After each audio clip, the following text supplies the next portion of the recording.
నమస్తే అన్న. నాగ చైతన్య తండేల్ మూవీతో ఈసారి ఆయన హిట్ కొట్టే అవకాశం ఉందంటావా? పక్కా హిట్ అయితే అంటే లవ్ స్టోరీ అంత పెద్ద హిట్ అయింది. మళ్ళీ అదే కాంబినేషన్లో సాయి పల్లవి గారితోనే ఇంకో మూవీ వస్తుందంటే ఎక్స్పెక్టేషన్ వేరే లెవెల్లో ఉంటాయి. పక్కా హిట్ పడింది. Okay, love story cinema hit అయినా సరే అది సాయి పల్లవి ఖాతాలోకి పోయింది.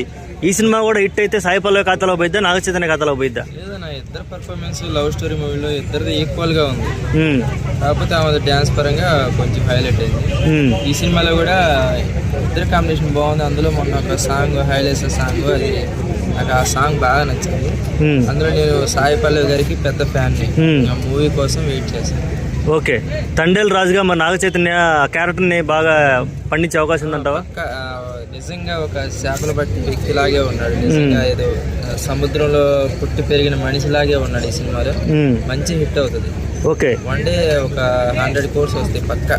ఓకే, ట్రైలర్ చూశాక ఈ సినిమా ఇండియా పాకిస్తాన్ రెండిట్లో జరిగే అవకాశం ఉంది కదా.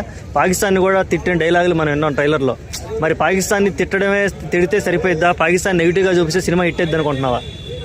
ఎందుకు అవదన్న, మనకి వాళ్ళకి మనకి పడదు కాబట్టి పక్కా హిట్ అవుతుంది. దాంతో ఏమి ఉండదు. ఎందుకంటే మనకు వాళ్ళకి మనం నచ్చం కాబట్టి ఈ సినిమా కొంచెం ఈక్వల్గా అటు ఇటు గొడవలాగా ఉంటుంది కాబట్టి పక్కా హిట్ అవుతుంది. ఓకే, ఇక అన్ని భాషల్లో రిలీజ్ అవుతుంది కదా, మన తెలుగులోనూ కాకుండా తమిళ్లో, హిందీలో కూడా వస్తుంది. వాటిలో హిట్ అయ్యే అవకాశం ఉందంటావా సినిమా? పక్కా హిట్ అవుతుంది. ఇక్కడ లవ్ స్టోరీ మంచి హిట్ పడిందంటే ఆల్మోస్ట్ అక్కడ కూడా స్టోరీని బట్టే కదా ఎక్కడైనా హిట్ అవుతుంది. పక్కా హిట్ అవుతుంది. సార్ నాగ చైతన్య కథలో హిట్ పడింది అంట. మంచి హిట్ అవుతుంది అన్న, ఇది మాత్రం మంచి బ్లాక్ బస్టర్ అవుతుంది. ఓకేనా, థ్యాంక్ యూ.